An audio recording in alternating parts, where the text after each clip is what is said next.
Hey guys, my name is Aijalonwallace. Welcome back to my channel. I make videos about entrepreneurship, traveling, and IT. If you like my content, please subscribe to the channel. Let's jump straight into it.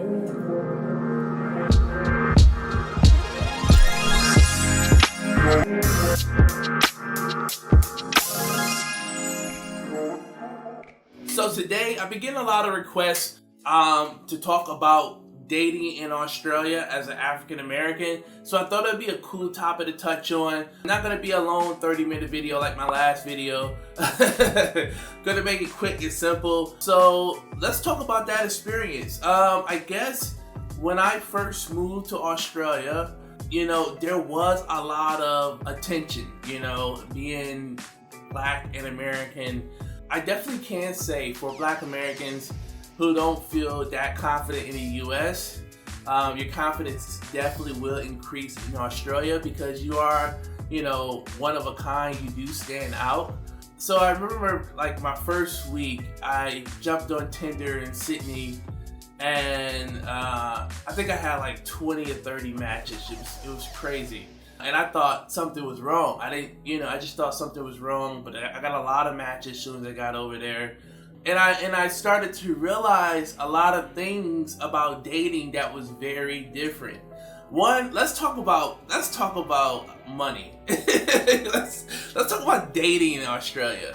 I mean, dating in Australia is expensive. So if you are gonna go on dates, I mean, there are cheaper dates to have, but of course, if you really want to have a good time and you want to spend some money, you're gonna have to come out of your pocket. I remember my first date, I went to the movie theater. I mean, each ticket was like $25 a piece. I think maybe we went to this thing called Gold Class or something like that, but it was like $25 per ticket. We already spent $50 on a date as soon as we walked in the door. I was like, whoa. In the US, you could go watch a movie for like $5. So $25 a person, and that's not even, we ain't even talked about snacks yet. Man, popcorn, pop, candy was like $10. It was crazy ridiculous, and I come from a Black family where we bring our chicken, our, our candy, our Snickers and Kit Kats, we put that in our purse and we sneak it in to the building, which is something you can do if you're gonna date in Australia, but it was very, very expensive. It was just so pricey, man. I mean, each date, was always $100 or $200 and above, and I'm American, so, I mean, and I'm not saying that all, I'm saying this as a, of course, culturally, traditionally, it's well known for men to pay for the first date. You don't, no diss to Australian man. It's just not something you see where a lot of guys are always paying for everything like American men do, culturally. And I'm not, but it's no disrespect. I'm just saying this is from my experience at the end of the day. So I was often paying for all of my dates because it was the gentleman thing to do.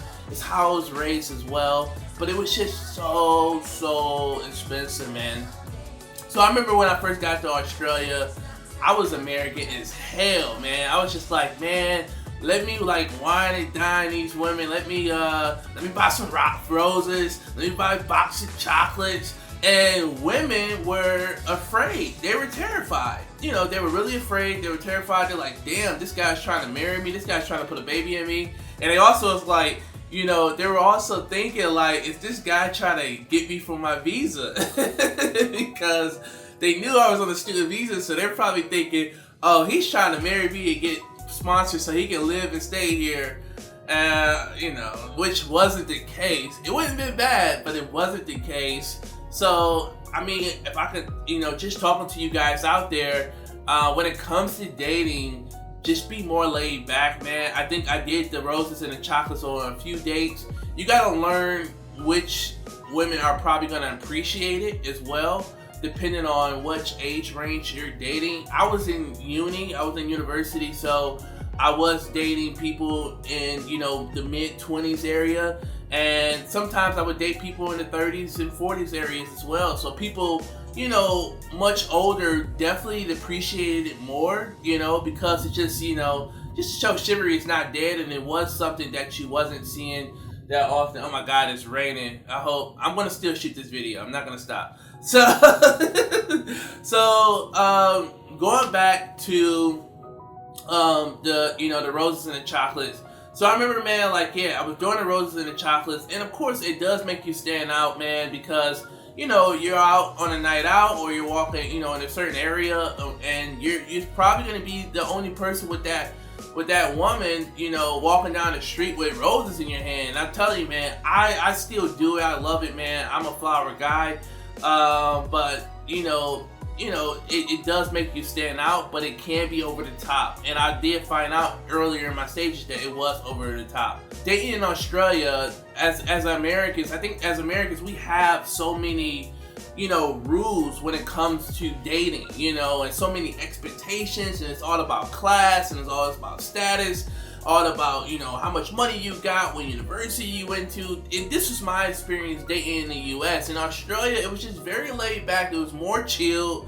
It was more about who you are. No offense to, my previous dates in the US, but it just always felt more like a job interview dating in America compared to dating in Australia. I remember when I was asking women out on dates, I'd be like, yeah, let's go out, let's go to a nice restaurant, let me feed you. You would think that's, most women, especially in the US, they want to get fed. They want a meal. And in Australia, they're like, nah, mate, let's go meet me at the bar. Let's grab a drink. Let's see where it goes. And it was like, and it was like, man, it was mind blowing, to American. It's like, oh wow, you don't hear women suggesting or just saying, hey, let's just go grab a drink and see where it goes, compared to more so out here where, it's always more so going out to eat or going somewhere nice. It was just very different. It was very laid back, and the culture was really, it's a heavy drinking culture. That's what Australia is. So it was really like, go on a date, grab a drink. Now, what I like about dating in Sydney, depending on where you live, because in the US, we have to drive. So in Australia, we were taking the trams and the trains everywhere. So on a good night out, even if you're partying or if you're on a date and you had one too many drinks, you can just hop on a train, home. You don't have to worry about, drunk driving or catching a DUI. You didn't have to worry about those type of things, while you were in Australia, which was really good. It was, and I love how spontaneous the culture is as well, especially the dating culture. I feel like from my experience in the US, it was always just, let's choose one spot, let's have a conversation, let's kiss, and then we go home, and then potentially I see you on date number 2. And in Australia, man, when you're catching good vibes, I'd be like, yo, let's go bowling, or let's go to the pool hall, or let's go, and a lot of my past dates were just very down, they were very spontaneous, and open to enjoying the moment. And that's really Australia on a daily basis. It's a very spontaneous, live in the moment culture, and that's what I did enjoy about dating. Now, one thing, I guess, when it comes to like cons, are black men sexualized? Yes. We're sexualized in so many ways. I mean, and it's sad because when you come across people and they have these expectations, and they're disappointed because they have all these sexualizations, you just, man, and this is from my experience talking to my other black friends that lived in Australia. We do, I've had women say, I thought your voice would sound a little different. Not all black men sound like Denzel. Son, this is the game. I'm playing his ass. I mean, shit. I wish I could sound like Denzel. But I mean, like, you would get common things like that. And I mean, does it hurt? I guess most men, because we're not as emotional with our feelings, we don't express that. It's something like, it is sad, but we don't express it a lot as men because we're we're a man, we're macho. So, we don't like to talk about things like that, but black men are sexualized very often in Australia. And it's, guys out there listening, I guess it depends on how you take it. At the end of the day, I did feel like, just a lot of common things that, African Americans think that matters. It doesn't really matter in Australia. Like black men are very, when it comes to our hairlines, and choosing our barbers is very important. But in Australia, a lot of women don't. It's a very American thing when it comes to like looking at hairlines. I mean, like, women don't even know what a good haircut is, or how high or how low it is. When you say you need a haircut, they'll be like, it's no hair on your head, or you say you need a good lineup. They just don't pay attention to stuff like that. Stuff that was important to you in the US is not really that important in Australia. It's more so about who you are as a person, but I love my dating experience in Australia. Now, some of my dates or my past relationships in Australia, there are some things that I did miss about, dating in the US that you really didn't get in Australia. One of those things is public affection.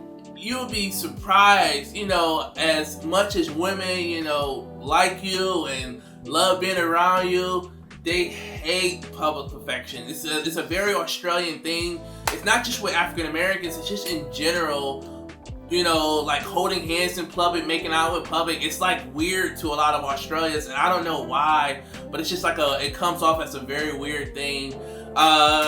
So that is one of the things. I guess it's hard to as well, if you are looking to stay in Australia long term, you do have to factor in a lot of things when it comes to your finances, because the minimum you're spending on houses is like $1 million and up. So it was hard for me to really see myself having like a long-term future there, because the lifestyle was just so expensive. So when you start dating, you already see how much money you're spending. Imagine once you have kids, and then you have to buy a house, and it's kind of like, man, you're just really stuck into this working and trying to pay off this $1 million mortgage, while also trying to keep up with inflation in Australia. So that's really hard. I think, speaking as an African American, I mean, when it comes to the women that I dated a lot of Lebanese women. I love my Lebanese women. I just felt that, just to be honest with you, it's just my experience. I just felt that the Lebanese culture was just 100. It was just, it just fit my personality more. I dated, of course, white Australians. I dated a few Asians. Now, with the Asians that I dated, this is just from my experience, I would find that a lot of Chinese women, if I can really narrow it down for people who may be wondering what type of Asians, more Chinese women, they would date me, but they would never introduce me to their friends or their family. It was weird. It was so weird. That was my experience when I dated a lot of Chinese women in Sydney. They were cool hanging out with me, they were cool going out with me, but I would never, and I mean, of course you just don't want to, that, did it hurt? Yeah, because it's kind of like, it felt like you were just being used for the experience. And sadly enough, man, you're gonna come across those situations where you may really like someone, and some people may be trying to take a bucket off their list. Like, I never dated a black guy. Let me see what that's like. And you're gonna come across situations like that at the end of the day. Of course, you got all your, but I mean, when it came to the Asians, not to go off topic, they were really, I just struggled with actually feeling like it would go somewhere if you were really trying to, make some things go somewhere. Now, one thing I can say, because it's such a high tourism, backpacking culture, the dating apps are filled with a lot of backpackers and tourists. So, and then even the Australians there, because the culture is so laid back, the culture is so spontaneous, the culture is all about, being young and being free and just living your best life, YOLO. It's kind of like, man, if you are looking for something serious, it's gonna be hard, because it was hard for me, because I just felt like everyone was just like, man, I mean, you were still seeing people in their 50s and 60s at the club in Australia. That's how very laid back and chill it was. I just felt like people just thought settling down in Australia was like, was like dying, It was just like, you really just didn't see, culture-wise, I mean, in a dating sense, people really trying to get into relationships. It was more so, and that's because Australians are very career-driven, I would say, in some sense, depending on the field. I was coming across a lot of women that are career-driven, so I was coming across a lot of, different situations like that, so you just want to know, I mean, it's gonna be hard. You gotta choose your dating apps and stuff like that. It will be hard. I think I use Tinder, I use Bumble, I use Hinge, and I think I use like OkCupid. I may have used CMB, Coffee Meets Bagels, as well from time to time. But I mean, like I was working a lot, so of course I was online. Even though I was in Australia, I had my days when I went out, but it was just much easier to meet someone online versus meeting them in person. Now, if you're like me, I'm very old school, and you may dislike this as well, but it's a big texting culture.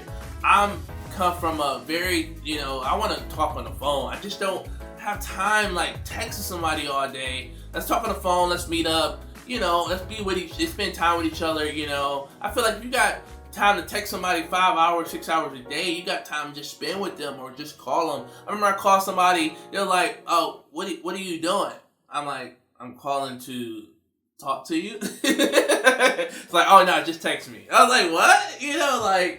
It was weird, man. It was so weird, stuff like that when it came to, dating in Australia. For I think most guys, I mean, just be yourself, man. I mean, don't try to play. I've seen brothers just really overdo it, and I'm a Crip, I'm a Blood, and all this. Don't try to be something you're not. Just be yourself, man. Because clearly, if someone has matched with you or gave you an opportunity, they're already feeling you. They already like you. They're very curious as well, just about your upbringing and how you were. My experience as an African American in a club, man. When you're going out to the bars or to the club or at an event, I would say it was a surprise to women. Like, I would walk up to them, introduce myself. Hey, my name is AJ. I find you very attractive. Would you like to go out sometime? Very simple. And a lot of women would just be like, oh, wow, what is this?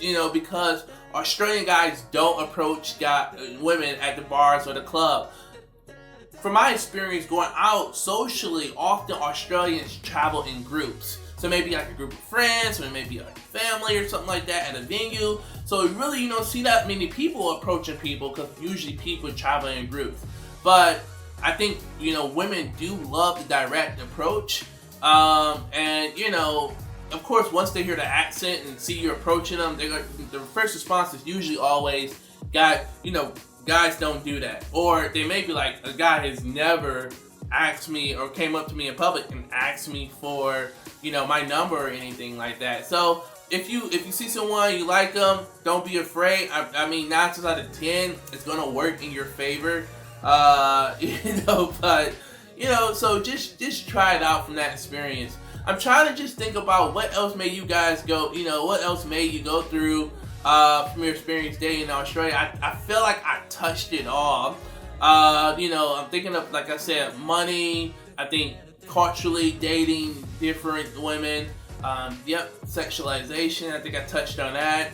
I can't, besides that, man, it's a great country to be in. It's a great country to experience, especially, if you love traveling, if you love diversification as well. I feel like moving back to America, sadly enough, where I live, it's mostly just a white population. Whereas when Australia, you know, I just had so many different people I came across, from France to Germany to Budapest, Russia. I mean, it was just so many, you know, different situations, you know, that I came across. So yeah.